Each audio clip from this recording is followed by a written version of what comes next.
ఉమ్. అడు అడగండి ప్రశ్న ఏంటిది? పరమేశ్వరుని సంధ్య చేసేటప్పుడు అవును, మార్జన మంత్రాలలో వస్తుంది ఆ అది. మార్జన మంత్రాల లోపల ఉమ్. ఓం భూ పునాత్ శిరసి, అవును.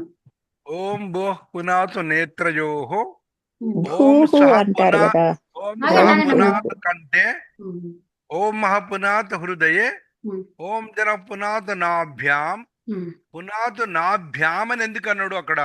ఇప్పుడు ఒకటే నాభి నాభి, కదా. మనము నాభి శబ్దంని రెండు రకాలుగా తెలుసుకున్నాం. లింగానుశాసనం చదివిండ్రు కదా, దాంట్లో ఏమిచ్చారు? నాభి. ఎప్పుడైతే నాభి శరీరావయవం ఉందో దాన్ని ఏమన్నారు? పుంలింగము, స్త్రీలింగం అన్నారు. అన్నారా లేదా? అవును, అవును. ఉమ్. సో అంటే ఏంటి, కొన్ని చోట్ల అది స్త్రీలింగంగాను కనిపిస్తుంది, కొన్ని చోట్ల పుంలింగంగాను కనిపిస్తుంది అని చెప్పిండ్రు. అవునా? ఓహోహో. ఏది? తర్వాత నాభి అనే అర్థము క్షత్రియార్థములో అయితే పుంలింగం అన్నారు. అవునా? ఉమ్, ఆ, తర్వాత ఈ శరీరాంగం అయితే స్త్రీలింగం అన్నారు. ఉమ్, గుర్తుందా? అవును. ఆ, అవును, సో అవునవును. ఇప్పుడు నాభి అనేది ఇప్పుడు శరీరాంగం అయితే, ఇప్పుడు స్త్రీలింగం అయితే ఏమొస్తుంది దానికి? నాభిహి, మతిహి. ఏమొస్తుంది? మత్యాం. మతిహి ఏమైంది? మత్య. మత్యాం షష్ఠిలో. ఉహు. సో ఇప్పుడు నాభిహి ఏమైతుంది? మధ్యాహ అవుతుంది. నాభ్యాహ. నా నాభ్యాం. నాభ్యాం. అది అమ్మా, నాభ్యాం. ఆడ అర్థం షష్ఠీలు ఎందుకు వస్తుంది? వాటి యందు ఏంటి? ఆ నాభి యందు. అందు, నాభి ఓకే, అందు. నాభి యందు ఏముండాలి? సప్తమి ఏకవచనం. నాభిని శుద్ధి చేసుకో అని అర్థం. నాభిని శుద్ధి చేసుకో. సో నాభిని ఉమ్. శుద్ధి చేసుకో అంటున్నాం ఇక్కడ. ఆ ద్వితీయ భక్తిలోనే రావాలి. ద్వితీయ భక్తిలో భ్యామ్ వస్తుంది. ఆ, ఆ, సప్తమిలో అది అది సప్తమిలో యాక్చువల్గా సప్తమిలో అని చెప్పకుండా నేను అదే షష్ఠి అన్నాను. సప్తమిలో. నాభి నుండి. సో నాభి అందు. ఇక్కడ షష్ఠిలో సప్తమిలో మన చెప్తున్నారు అన్ని కూడా. సో ఉమ్. హృదయే, ఇక్కడ ఏంటి? కంఠే, ఆ కంఠములో. హృదయంలో. నేత్రయోహో, ఏంటి? రెండు కండ్లల్లో. నేత్రాలలో, శిరసి అంటే ఏంటి? శిరస్సులో, శిరస్సులో. నాభ్యాం అంటే ఏంటి? నాభిలో. నాభిలో. ఆ, పాదయోహో, పాదాలలో. పాదాలలో. పునః శిరసి, మళ్ళీ శిరస్సులో. మళ్ళా శిరస్సులో. అంతటా, సర్వత్రా, అంతటా. ఉమ్.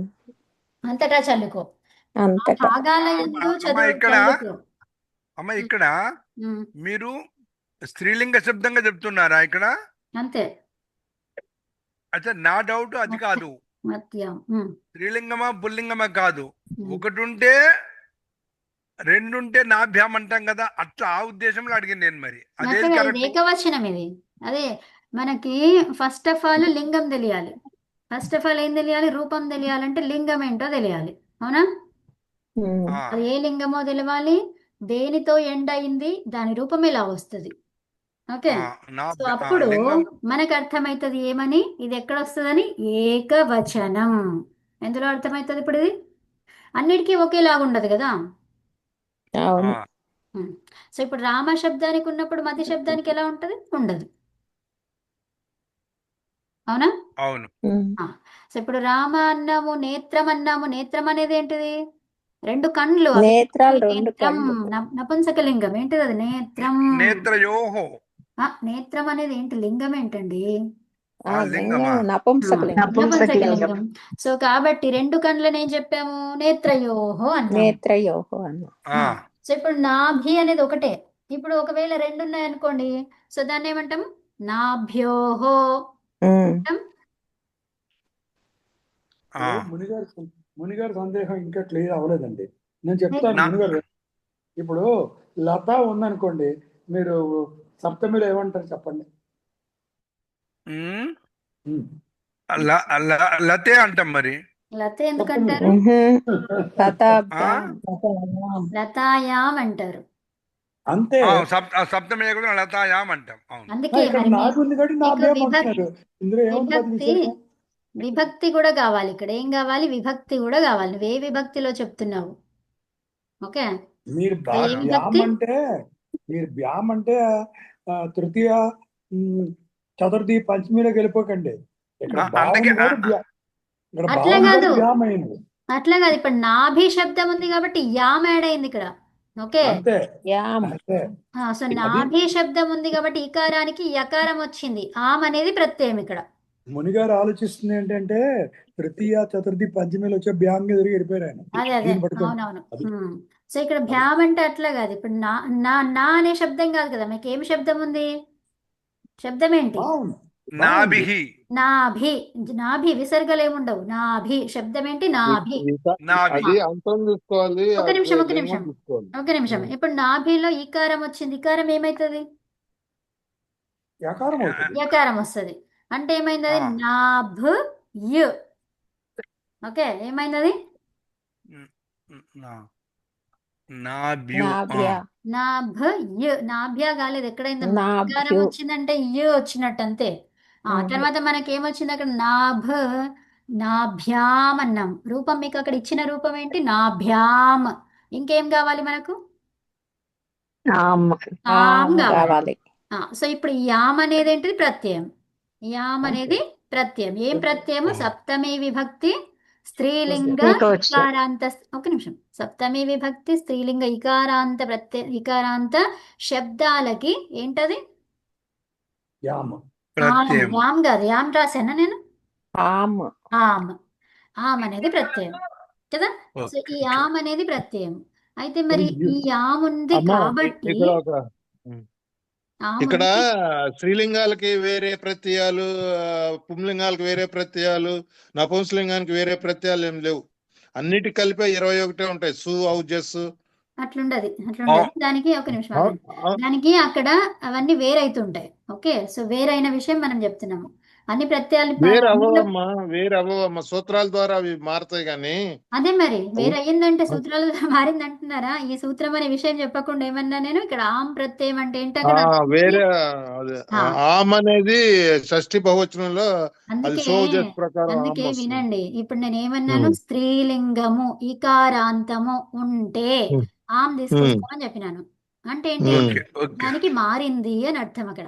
మీ అందరికీ అదేలే, స్లో సూత్రాల చేసిన మీకు ద్వారా తెలుసు. మారిందని చెప్తున్నారు మీరు, అంతే సూత్రాల ద్వారా. అంతే. అందుకే ఉమ్. నేను ఇప్పుడు ఇదంతా నిర్వచనం చెప్పడానికి గల కారణమే అది. ఏమన్నాను? ఉమ్. అన్నిటికీ అని చెప్పలేదు నేను. అది ఏమన్నాను? అదేలే. ఓకే ఓకే స్త్రీలింగము తర్వాత ఇకారాంతము అప్పుడు ఉమ్. సప్తమి విభక్తిలో ఆమ్ ప్రత్యయం వస్తుంది అని చెప్పినాను నేను.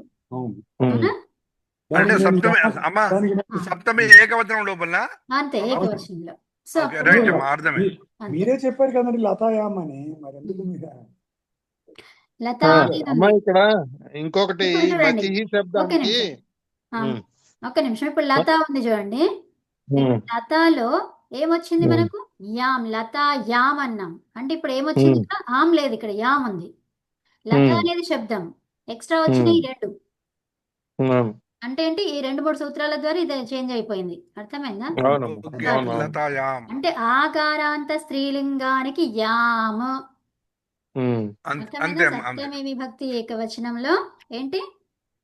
యాము అనేటువంటి ప్రత్యయం ప్రత్యయం. వస్తుంది. అంతే. అది మూల ప్రత్యయాన్ని చేంజ్ చేస్తుంది. అది ఎప్పుడు ఇప్పుడు నీకు ఆకారాంతమా ఈకారాంతమా స్త్రీలింగమా పుంలింగమా దాన్ని బట్టి ఇక్కడ చేంజ్ అవుతుంది. ఓకే దాని ఇప్పుడు రూల్స్ కి. మునిగారి క్వశ్చన్ కి ఆన్సర్ ఏంటంటే నాబ్ ఇ ఆమ్ అంతే. అంతే. ఉమ్. ఓకే సో నాభి అనేది శబ్దం మనకు. అమ్మ నేను చెప్పనా ఒకటి.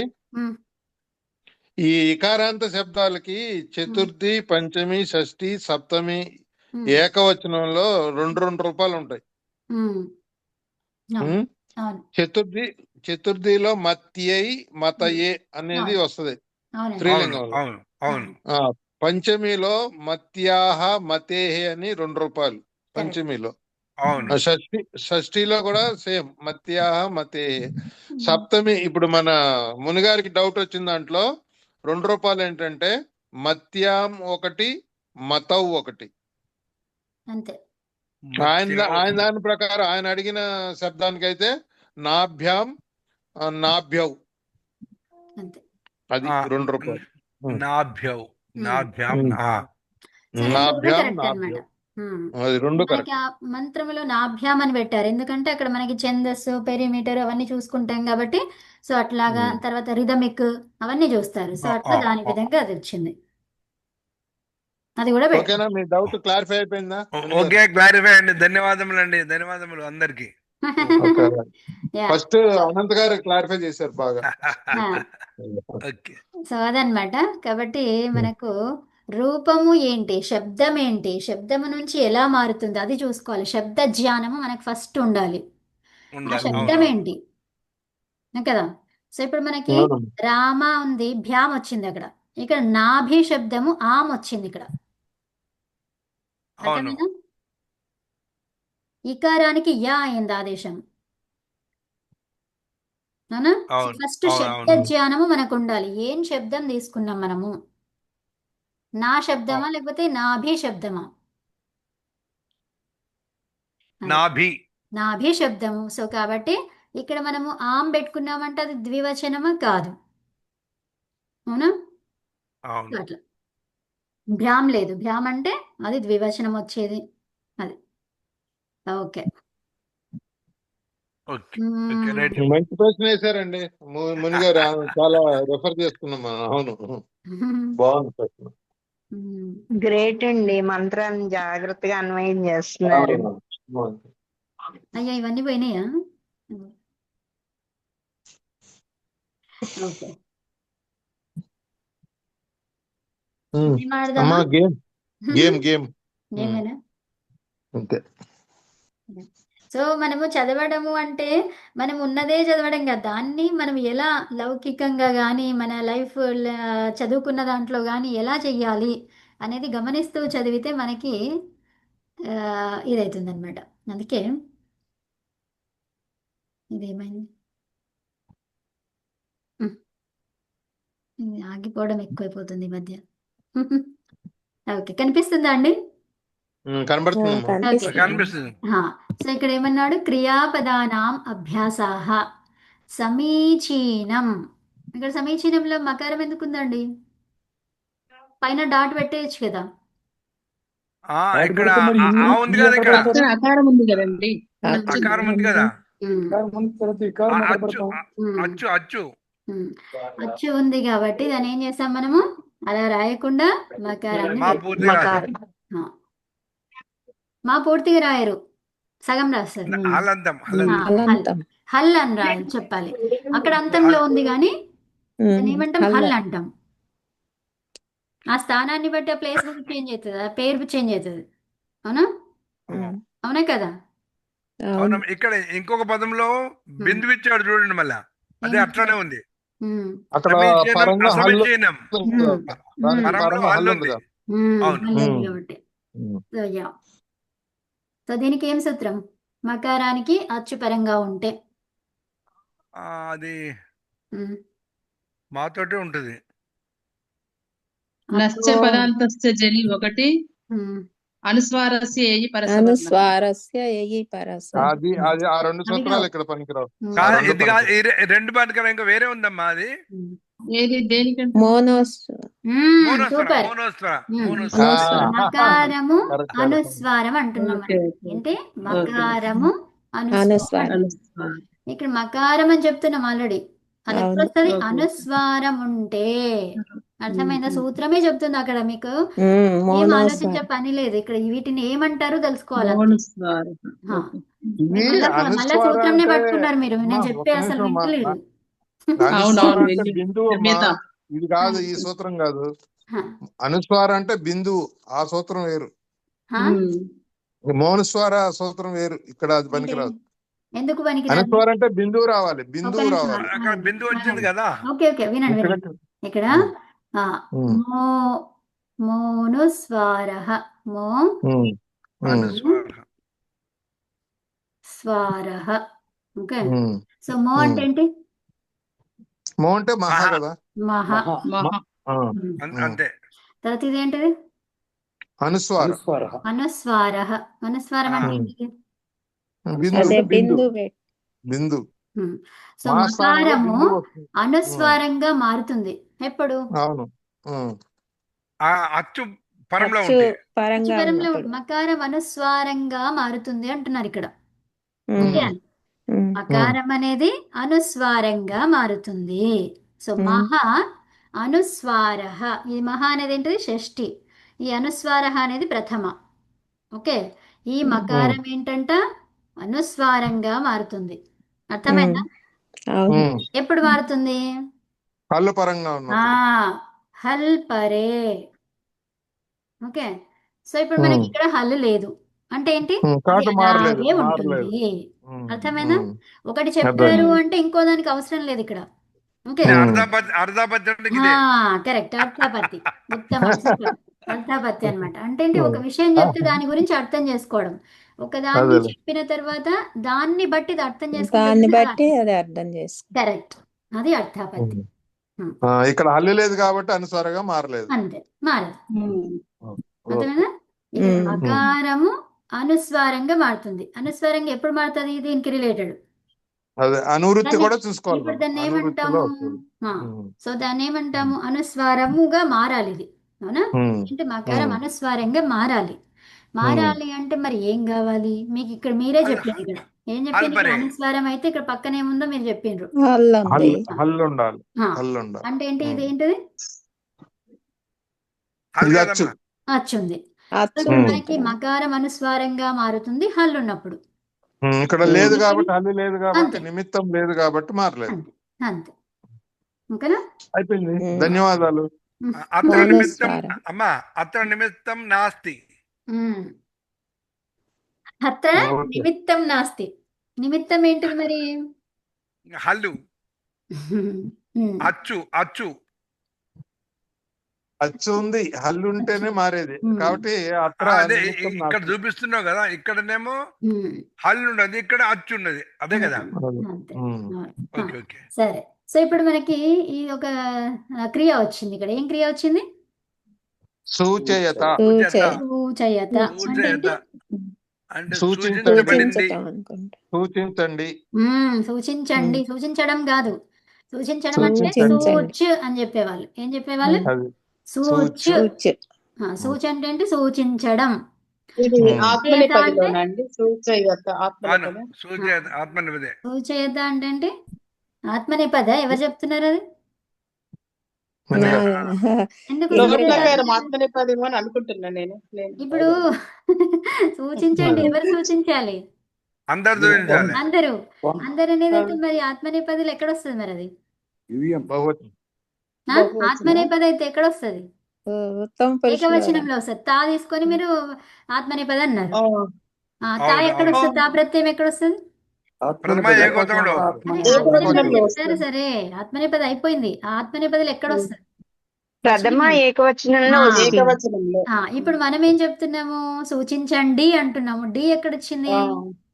డి రాలేదు. బహువచనంలో బహువచనం రావాలి. బహువచనంలో వస్తుంది. సో బహువచనంలో తా ప్రత్యయం ఎక్కడుంది ఆత్మనేపదిలో? లేదు లేదు. లేదు. లేదు. ఏముంది? మధ్యమ ధ్వం ఉంది. పురుషులో ఉంది. సో ఆగండి ఆగండి. అట్లా కాదు, నేను అడిగిన ప్రశ్నకి చెప్పండి. సో మధ్యమ పురుషులో ఆత్మనేపదిలో తా ఉందా? లేదే. లేదు. ఆహా, లేదు అమ్మ లేదు. చెప్తున్నారు అది. అది కాదు. సో ఏంటి? ఆతాం ఉంది. ఆతాం కాదు, ధ్వం ఉంది. మీరు ఆత్మనేపది అన్నారు కదా. అవును. యా ధ్వము ఆత్మనిపదే రావాలి. ప్రథమ పురుషమ్మా. ఒక్క నిమిషం ఆగండి. ఇక్కడ మీరు తా అన్నారు. తా అంటే ఏంటి? ఏకవచనం. ఏకవచనం. దేంట్లో ఏకవచనం? మీరు చెప్పినది ఏంటిది? ఆత్మనేపది అని చెప్తున్నారు మీరు. ఓకే, అవును, ఆత్మనేపది అవును. అన్నప్పుడు అది ఏకవచనంలో మనకు కనిపిస్తుంది. కానీ దీని అర్థం ఇప్పుడు ఏమన్నారు? చేయండి, సూచించండి. ఆ విషయాలు డి అంటున్నాం మనం. అంటే ఏంటి? బహువచనం అంటే చెప్తున్నాము. బహువచనంలో సో వస్తుంది. బహువచనం ఆత్మనేపదిలో ప్రత్యయం ఏంటిది? జీ. జీ. ఆ, చెయ్యండి. ఎవరు ఆతాం చేయమంటున్నారు జా మనం? సారీ ఆతాం జా జా జా జా. అరే మీరు ఒక్క నిమిషం చేయండి. ఆగండి. మీరు చేయండి అంటే మధ్యం పురుష. మధ్యం పురుష మధ్యమ చెప్తున్నారు కదా పురుష. మీరు. అవును. మరేంటి? ధ్వమ్ము మధ్యం ధ్వమ్ము. పురుష ధ్వం. బహువచనం. మరి అక్కడ ధ్వం ఎక్కడుంది? లేదు లేదు. లేదు. లేదుగా ధ్వము. ఇప్పుడు మరి ఓకే, ఇప్పుడు ఓకే. ఇది ఏమైంది? ఇది ఆత్మనేపది కాదని తెలిసిందా? తెలిసింది. తెలిసిపోయింది. ఆత్మనేపది కాదు. మరేంటి మరి అది? పరస్మైపది. పరస్మైపది. పరస్మైపది. సో పరస్మైపదిలో చెప్తున్నాం మనం అక్కడ. అర్థమైందా? లకారము మధ్యం చేంజ్ పురుష చేయాలి. బహువచనం. లకారం ఏంటది? అమ్మ మధ్యం పురుష బహువచనం. లోటమా. లోట. లోట్. లోటు. లోట్. ఆ. లేట్ ఏంటమ్మా? లేట్ ఎందుకు? ఇది వేదమా? లేదు వేదాలు లోట్ అన్నానమ్మా. లోట్. అదే. సో అదేనా? ఇది సూచయత. సో మరి సూచయత ఎందుకు వచ్చిందండి? యకారం ఎందుకు వచ్చింది అక్కడ? సూచించండి కదా. ఉమ్. చూస్. యకారం ఎందుకు వచ్చింది? సూచ్ అన్నాము. సూచ్ అంటే అసలు యాక్చువల్గా ఏమొచ్చింది అక్కడ? చురాది గణం. తా ప్రత్యమా ఎందుకు వచ్చిందంటే అయా ఉంది కాబట్టి అయా ఏంటిది చురాది గణము. చురాది గణం. అర్థమైందా? ఉమ్. ఉమ్. మరి లోట్లకారంలో ఏం చెప్తున్నాము? మరి అక్కడ ఏముంటుంది? మామూలుగా ప్రత్యయం ఏముంటుంది అది? అక్కడ ప్రత్యయం తిప్పు తస్ జీ, జీ. తర్వాత సిప్పు థస్ ఆ, థా. థా. సో థాకి తస్ థా. ఏమైపోయింది? సో థాకి ఏం ఆదేశం వచ్చింది? ఓకే తా వచ్చింది తా. థా వచ్చింది. ఎందులో వస్తుంది అలాగా? ఆ, అదే ఎట్లా?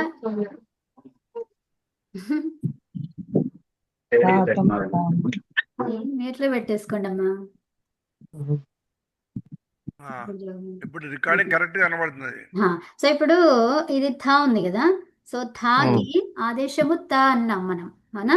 ఈ తాగా అవును. ఎక్కడెక్కడ మారుతుంది? లంగ్లో లంగ్ని లంగలకారాలు, విడిగా చెప్పండి, తర్వాత విడిగా డైలాగ్. గిత్తులకారాలు. ఏం చెప్పాలి? లోట్ లాట్ లంగ్ విదిరింగ్, అట్లా లట్ లోట్ లంగ్ విదిరింగ్. ఏం 4 చెప్తున్నారు మీరు? లకారాలు. 4 లకారాలు కదమ్మా. 4 లకారాల గురించి అడగలే నేను. ఈ థా అనేది తాగా ఎక్కడెక్కడ మారుతుంది? ఆహా. ఠస్ ఠస్ టం దా. టాం టాం టాం. ప్రథమ చెప్పింది? ద్వివచనము, ప్రథమ పురుష ద్వివచనము, మధ్యమ అంటే పురుష ద్వివచనము. ఎల్లకారం అమ్మ. లకారాలంటే ఏమేమి చెప్తున్నారు మీరు? అది ఎట్లా చెప్తారు? అన్ని లకారాలలో తాకి థా మారిపోతుంది, తాకి ఉంటుంది, తా అయిపోతుందా? లేదు లేదు. ఆహా, సరే, సో ఎలా అవుతుంది? ఎక్కడెక్కడైతుంది?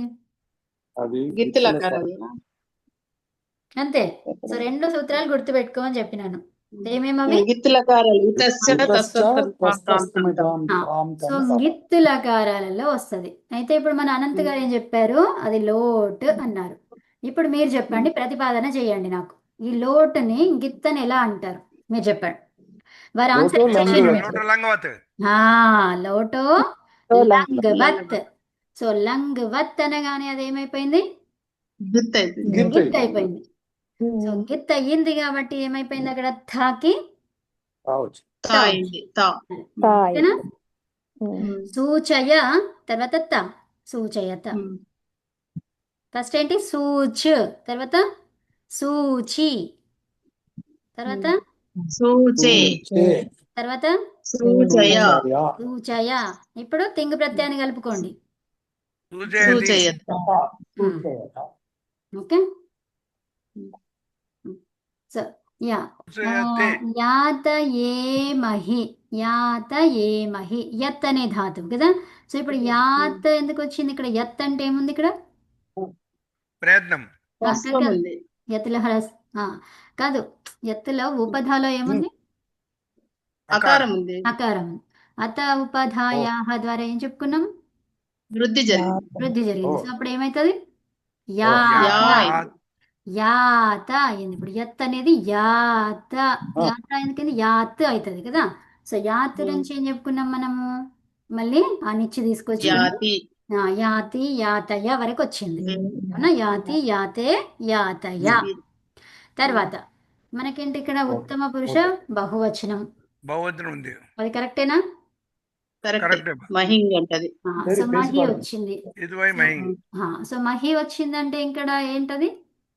ఆత్మనేపది. పదం అర్థమైంది. ఆత్మనేపది ఉత్తమ పురుష బహువచనం. సో అదేంటి? మహి అనగానే ఆత్మనేపది అని అర్థమైంది, అవునా? సో తర్వాత ఇంకా ఏ వచ్చింది ఇక్కడ? ఏ వచ్చింది అంటే విధిలింగ్. అవును. ఏకారం వచ్చిందంటే ఏంటది? విధిలింగ్. విధిలింగ్. విధిలింగ్ ఎట్లా? ఇప్పుడు ఏ వచ్చిందంటే మనకి ఏముండాలి? ఈ ఉండాలి. ఏముండాలి? ఈ ఉండాలి, ఏ వస్తుంది. ఇప్పుడు ఇది ఆత్మనేపది అని చెప్పుకున్నాం కాబట్టి ఈ ఉంటే కూడా వస్తుంది, అవునా? వస్తుంది. అప్పుడు ఏమైపోయింది? అది యాత ఏ. తర్వాత మహిని కలిపేసుకోండి. అట్లా. సో అది చూడగానే, దాన్ని రూపం చూడగానే మనం అట్లా చెప్పేయగలిగాం. అంతే, ఇదంతా మనకి తెలియాలన్నమాట. మొత్తం ముక్కలు చేసేసి తెలుసుకోవాలంతా. అంతే అంతే. ఫస్ట్ ధాతువేంటిది? ఫస్ట్ అబ్బా. ఐడెంటిఫై చేయాల్సింది ఏంటి? ధాతువేంటి. ఓకే. సో మహి అనేది ప్రత్యయం పక్కన పెట్టుకోవాలి. ఇక మిగతా మధ్యలో ఏమి వచ్చినాయి? ఏమైంది క్రియ. ఓకే. సో యత్ అనేది ధాతువు. ఓకే. సో మనం మాట్లాడుతున్నాము చురాదిగణం గురించి. అవునా? చరాదిగణం గురించి నిచ్ నిచ్ వస్తుంది అంటే ఏంటి ఈకారం వస్తుంది. నిచ్ వచ్చిందంటే ఇక్కడ ఏం కావాలి? నిత్ అన్నమాట. నిచ్ అనేది ఏంటిది? అది నిత్. నిత్ నిత్. కాబట్టి నిత్ ఇక్కడ నిత్ అత్ర ఉపధాయాః. సో యాత అయింది. దీర్ఘం. అవునా? సో దీర్ఘం కాదు, వృద్ధి. వృద్ధి వృద్ధి. ఆ, యాత్ ఈ యాతి అయింది. సో యాతి అయిందంటే ఇంకా మీకు తెలుసు అది ఇక్కడ ఏముంటుంది? ఇంకా షప్ ఉంటుంది. ఆ చెప్పండి. తర్వాత ఏముంటది? మహి, మనకు వచ్చినటువంటి ప్రత్యయం, తింగ్ ప్రత్యయం. తింగ్ ప్రత్యయం. అంతే. సో ఇంకా యాడ్ చేసుకుంటూ వెళ్ళండి. ఏం చేస్తారు దాన్ని? ఆ క్రియ చేస్తూ యాడ్ చేస్తూ వెళ్ళాలి అంతే. యాతి వచ్చి ఈ రూపం రావాలి మనకు. ఈ రూపం వచ్చిందంటే మీకు తెలుసు ఏం చేయాలనేది. అవునా?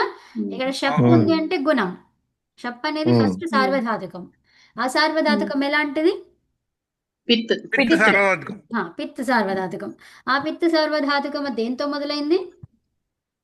అలాది అచ్చుతో. అచ్చుతో. అవునా? అచ్యుతం మొదలైన సో దాన్ని ఏమంటాం? అది అజాది అనా? ఉత్తమం. అజాది ఏంటది? సార్వధాతుక పిత్ సార్వధాతుకం. ప్రత్యయం. పిత్ ప్రత్యయం. పిత్ ప్రత్యయం. సో ఇప్పుడు అజాది సార్వధాతుక పిత్ ప్రత్యయం అయ్యేసరికి మనకి అజాదితో ఏం యూజ్ ఉంది ఇక్కడ? ఏం లేదు ఇక్కడ. ఓకే, అజాదితో ఏమీ యూజ్ లేదు ఇక్కడ. కాకపోతే ఆ ప్రత్యయం ఏంటో తెలియాలి. తెలిస్తే క్రియలు ఏం జరుగుతుంది? ఇప్పుడు షప్ అంటే షిత్తో మనకి ప్రయోగం ఇక్కడ. షిత్ అంటే సార్వధాతుకం. సార్వధాతుకం ఎలాంటిది? పిత్. అవునా? సో సార్వధాతుక పిత్ అయినప్పుడు ఏమైంది? గుణమయ్యింది. గుణమైంది. ధాతువులో ఉన్న ఎక్కువ వర్ణానికి గుణమైంది. గుణమైంది. సో అప్పుడు యాతే యాతే. అయింది. ఇప్పుడు యాతే నుంచి ఇప్పుడు ఆ ప్రత్యయం ఎలాంటిది? అచ్ ప్రత్యయం. అవునా? సో ఇప్పుడు అచ్ ప్రత్యయం. యాతేలో తేలో ఏ ఉంది. అవునా? ఏకారము అచ్చు కనిపించింది. ఏకారం అచ్చు కనిపించిందంటే కొద్దిగా ఏచో యవాయావహ. ఇంక దానికి ఏమి లేదనమాట. ఓకే, సో ఏచు వర్ణానికి అచ్చు వర్ణం తోడైతే ఏంటి? ఈ నాలుగేంటి? ఏవో ఐ ఔ. వాటికి అచ్చులు ఉంటే ఏచో యవాయావహ అంతే. అమ్మ ఇక్కడ తీకేలు ఏ ఎట్లా వచ్చింది? అదే ఇప్పుడు ఏం చెప్పుకున్నాం? గుణమైంది. ఆద్గుణ ఆద్గుణ ఏంటి? సార్వధాతుక అర్ధధాతుక యోగం. సార్వధాతుక అర్ధధాతుక యోహో.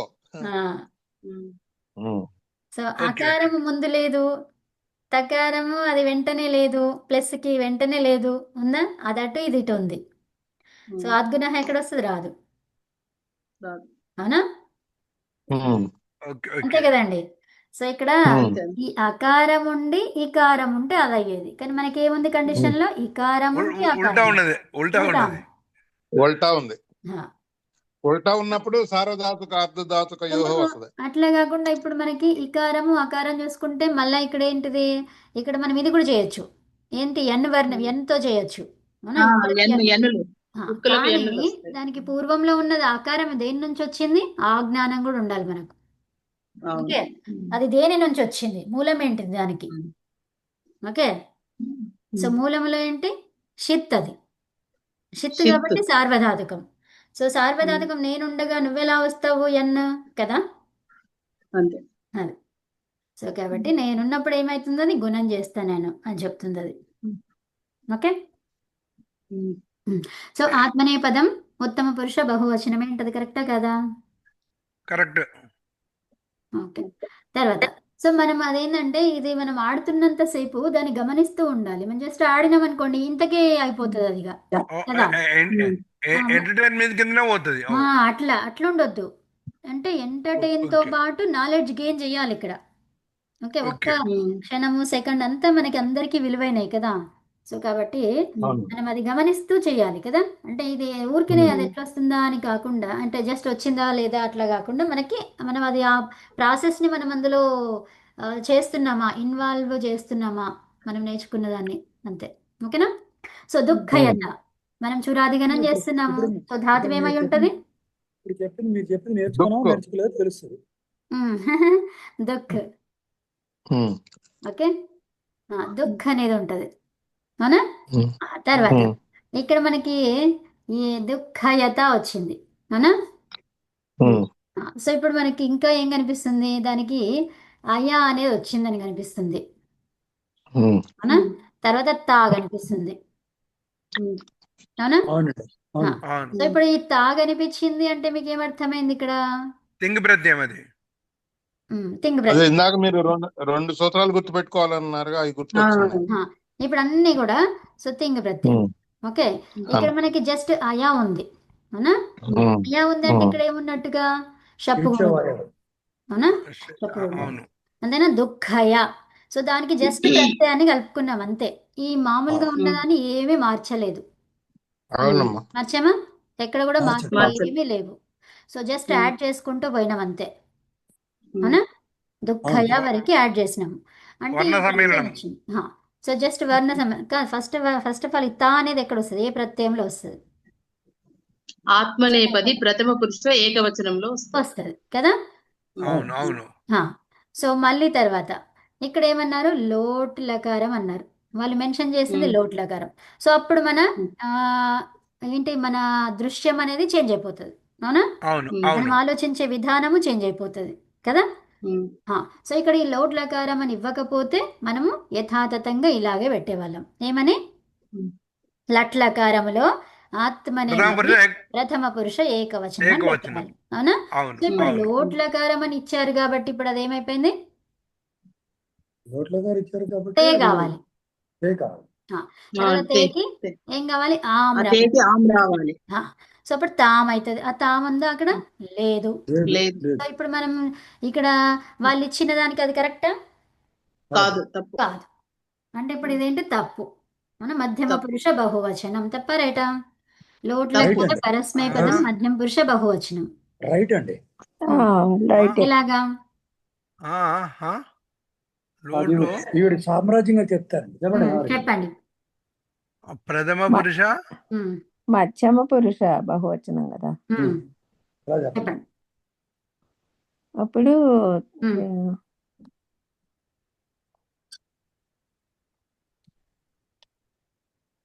లోట్ లకారం. ఫస్ట్ మధ్యమ పురుష బహువచన ప్రత్యయం ఏంటో తీసుకోవాలి. ఏంటది? దేంట్లో? మధ్యం పురుష బహువచనం ప్రత్యయం ఏంటో పరస్మై చెప్పండి. పరస్మైది లోట్లో కారం. ఈవిడ సామ్రాజ్యంగా లకారం కాదు, చెప్తారా? నేను ఏం బ్రాకెట్ అది చేశానో అదే చెప్పండి అంతే. పరస్మై ఆ పది ప్రత్యయం ప్రథమ పురుష పరస్- బహువచన ప్రత్యయం ఏంటి? మూల చెప్పండి. ప్రత్యయం. ప్రత్యయం పరస్మై అనగానే మీరు ఏం చేస్తారు? మూలంకి వెళ్ళిపోతారు. చెప్పండి. ప్రత్యయాలు ఏంటో చెప్పండి. సిప్త స్థా అమ్మా, తా వస్తుందమ్మా, తా వస్తుంది. తా వస్తుంది. మహాప్రాణం. సో ఇప్పుడు మనకి తా అనేది ఎక్కడెక్కడ వస్తుంది అనేది మనం ఐడెంటిఫై చేసుకోవాలి. ఎక్కడ వచ్చింది? ఆత్మనేపదిలో వచ్చింది. తర్వాత ఈ థా అనేది మారి తాగా మారింది, అవునా? అవునండి. ఇంకెక్కడ వస్తుంది? గీతుల కారంలో గిత్తులకారంలో తా వస్తుందా? అదే గిత్తులకారంలో తానే, అదే అదే తస్తస్తమిపాం తం తం తమహ అంతే తాం తం అంతే. తం. సో అంటే ఏంటి? థా ప్లేస్ లోనే చేంజ్ అవుతుంది, అంతే కదా? అవునండి. సో ఇప్పుడు ఏంటిది? ఆత్మనేపదిలో తా ప్రత్యయం ప్రథమ పురుష ఏకవచనానికి. తరువాత ఏంటి? గిత్తు లకారాలలో ఏంటి? మధ్యమ పురుష బహువచనానికి కూడా తా. అవును. మీ వాయిస్ వినిపించట్లేదండి. మీరు వెళ్ళేసి బాగుందండి. మాకందరికి మాకు బాగుంది. కనబడుతుందమ్మా, మాకందరికి మాకు కనబడుతుంది. బాగానే వస్తుంది. సో అట్లాగా ఏంటి? ఈ తా ఎక్కడెక్కడ వస్తుంది? ఏమర్థమైంది మనకి? ఆత్మనేపది ప్రథమ పురుష ఏకవచనం. ఏకవచనం. తర్వాత ఇదేంటిది? గిత్, ఒక సమూహం ఇది. అంటే ఏంటి? అన్ని లకారాలలో ఏం లకారాలు అవి? గిత్తు లకారాలు. గకారం ఎత్తైనటువంటి లకారాలు. ఏమేమి ఉన్నాయి అవి? లంగ్, లింగ్, లుంగ్, రింగ్, అవునా? తర్వాత ఇప్పుడు లోట్ ఒకటి కలిస్తే లోటో లంగు ఆరైనాయి, అవునా? ఆశీర్లింగ కూడా కలుపుకుంటే గిత్తు లకారాలు 4. ఓకే, ఆ గిత్తులు 4 అన్నప్పుడు మళ్ళీ ఆశీర్లింగ కూడా ఒకటి కౌంట్ చేస్తే 5. ఇప్పుడు లోటుతోని 6. అర్థమైందా? ఈ 6 లకారాలకి మధ్యమ పురుష బహువచనంలో ఏమొస్తుంది? తా వస్తుంది. ఓకే, ఒకసారి 6 లకారాలు రాయాలా ఇక్కడ ఒకసారి? లంగ్, ఓకే, లింగులు అన్ని గిత్తులు చూసుకోండి. లాలి ఊతోనేమొస్తాయి? లుంగు. తర్వాత రింగ్. ఇవి 4 అయిపోయినాయి. 4 కాదు, లింగులు 2 అన్నాం కదా. ఆశ్రయం కూడా కలుపుకొని అంతే. సో 2. కాబట్టి మూడు ఏమైంది? ప్లస్ ఐదు లోటు అయిపోయినాయి, ఐదు ప్లస్ అయినాయి. లోటు ఐదని ఇంకా లోటుని లోటు కలపండి. ఒకటి 6. లోటు ప్లస్ కూడా లోటు కలుపుకోవాలి. ఓకే, లోటు లంగువత్ కాబట్టి అంతే అంతే. అది కూడా గిత్తు ఆ, వచ్చింది. అంతే. కాబట్టి ఈ 6 లకారాలలో మధ్యమ పురుష ఏంటది? మధ్యమ పురుష బహువచనం. ఓకేనా? సో అక్కడ కూడా మనకి తా కనిపిస్తుంది. అంటే ఇక్కడ ఏం అవును. లకారం ఉంది చూసుకోవాలి ఫస్ట్. ఏంటది? లోట్ లకారం. సో లోట్ లకారం కాబట్టి తా ఉండే అవకాశం ఉంది. ఓకే, సో ఇక్కడ ఉంటుంది, ఇక్కడ ఉంటుంది అని ఐడెంటిఫై చేసుకోవాలి. సో ఇప్పుడు లోట్లో తా ఎందుకు వస్తుంది? మరి లోట్ అనగానే ఇంకా తా అనేది ప్రథమ పురుషది మొత్తం పోయింది, అది అవునా? అది పోయింది. పోయింది. ఇప్పుడు మిగిలింది ఏంటి? ఇదే అదే ఉంటది, అంతే. రెండోది ఉంటది. అది చాలా సింపుల్ గా మనము వాటిని అంతే. ఇది చేసుకోవాలి అంతే. ఓకేనా? దాని ఆన్సర్ హిస్టరీ చెప్పేయచ్చు, ఆన్సర్ హిస్టరీని చెప్పేయచ్చు. గుర్తు పెట్టేసుకుంటే మనకి అది కరెక్ట్ ఉందా లేదా తెలిసిపోతుంది అంతే కదా. సో ఇప్పుడు ఇదేంటి? సమీచీనం, ఆ, సమీచీనం. అదే మధ్యం పురుష బహువచనం అని ఇచ్చారు కాబట్టి అది సమీచీనం అని సమీచీనం పెట్టుకోవాలి అంతే, మనం అంతే. కరెక్ట్. యా ఆ, ఆ తర్వాత ఉమ్, శ్వాఠయావ. ఇక్కడ శ్వా వచ్చింది, ష్వట్ అంటే ఇక్కడ ఏమున్నట్టు? వృద్ధి జరిగినట్టు. వృద్ధి వృద్ధి జరిగినట్టు జరిగింది. ఎవరు ఉండాలి పక్కన? నిత్తు ఎత్తులు. నిచ్చు ఉండాలి. నిచ్చు కాదు, ఏంటి? నిత్. నిత్ నిత్ నిత్ సారీ, నిత్తు గాని ఎత్తు గాని అనమాట, రెండు కలిపి రాసేసాను. నిత్ అంటే నకారం ఎత్తు, ఇత్ అంటే అంటే యకారం తస్యలోప. ఞ, ఞ, ఞకారం ఎత్తు. ఞ. ఓకే, నిత్ నిత్ అర్థమవుతుందా? సో అంటే అదే. ఈ నిత్ అంటే ఇక్కడ మనకి ఏమై ఉంటది? నిచ్ ప్రత్యయం. నిచ్ ప్రత్యయం అంటే గణం తెలిసిపోయింది, చురాది గణం. సురాజగణం, సురాజగణం. అర్థమైందా? చురాది గణం అని అర్థమైపోయింది. తర్వాత కర్తరి ప్రయోగం, కర్తరి అంతే. ప్రయోగం. ఆవా వచ్చింది, తింగ్ ప్రత్యయాలు కనిపిస్తున్నాయి కాబట్టి ఏంటో కర్తరి ప్రయోగం అని అర్థమైపోయింది. ఎందుకు తింగ్ ప్రత్యయం కాకుండా యతే లేదు అక్కడ, అవునా? అవును. యతే లేదు అక్కడ. యతే ఉంటే అప్పుడు ఏమైపోయేది? అది విద్యంగ్ లకారం అయ్యేది. కర్మ కర్మ విధిలింగ్. కర్మ కర్మ ప్రయోగం అయ్యేది. కర్తరి అవును. కర్మని భావము అయ్యేది, అవునా? సో అట్లా ఇప్పుడు ష్వట్ ష్వాట్ అయ్యింది, ష్వాట్ అయింది, అది చురాదిగణం అని అర్థమైంది, రెండు అర్థమైనాయి, అవునా? సో మరి ఇప్పుడు లకారం కర్తరి కాబట్టి యావ కూడా వచ్చేసింది దాని ప్రకారం. సో యా కాదు, యా అనేది దేంట్లో వచ్చింది? దీంతో వచ్చింది, శ్వాఠయ విధిలింగులో. వచ్చింది. శ్వాఠయ అనేది ఏంటిది? చురాదిగణంతో వచ్చినప్పుడు షప్పు కూడా కలిపితే అంత వచ్చింది. విధిలింగ కాదు, ఏంటి విధిలింగ? తర్వాత ఇది వా తర్వాత. వచ్చింది కాబట్టి ఇది ఆవా, ఉత్తమ పురుష ఉత్తమ ద్వివచనం. బహువచనం. ద్వివచనం, ఉత్తమ ఇప్పుడు ద్వివచనం. ఆవా అంతే. వచ్చింది. సో ఈ ఆవ రావాలంటే ఏంటి? వస్. ఆవ అంటే ఏంటి? వస్. వస్. సకారానికి నిప్పు లోపం. మస్తు, మస్తు, మస్తు. ద్వివచనం, ఆగండి. ఉత్తమ పురుష ద్వివచనం. ఉత్తమ పురుష ద్వివచనం. మరి సకారం ఏమైపోయింది? లోపమైంది. లోపం ఎక్కడెక్కడైతుంది? వస్ అనేది ఉత్తమ పురుషాలలో అట్లా కాదు, అన్ని ఉత్తమ పురుషాల లోపం ఎందుకైతుంది? వహా పెట్టుకుంటాం కదా. మరి ద్వివచనం బహువచనం కూడా వేద్దామా? అట్లా కాదు, ఏ లకారము. లకారమా? ఏమేమి చెప్పుకున్నాం? లోట్, తర్వాత లోటు లంగుత. ఇంకేం చెప్పుకున్నాం? గిత్తు లకారాలు. ఏమన్నాము? లోటు, గిత్తు గిత్తు లకారాలలో. లకారాలు. సో గిత్ అంటే ఏంటది? లోటు గిత్తేనా? గిత్తే. నిత్యం అవును, గితః. లంగవత్త కదా, ఏం లంగవత్త. చెప్పుకున్నాం? నిత్యం గితః. సకారం లోపం ఎట్లయితుందంట? గిత్ నిత్యం నిత్యం గీత. గీత. అంటే ఏంటి? గిత్తు లకారాలలో. మరి ఆ గిత్తు లకారాలు ఏవో నిత్యంగా చూసుకున్నాం. ఏమి నిత్యంగా గిత్తులేమి? 6 లకారాలు. 6 లకారాలు. ఏవేవవి? లంగ్ లింగ్ లుంగుల్ రింగ్ లోట్. అర్థమైందా? లోటు. లంగ్ లింగ్ లుంగుల్ రంగ్ లింగ లోటు. లోట్. లోటు. సో ఈ 6 ఏంటివి? గిత్తు లకారాలు. ఈ గిత్తు లకారం కాబట్టి సకారం లోపం. సో మరి 6 మనకి ఎక్కడ ఏముంది? అవునా? ఏముంది అంటే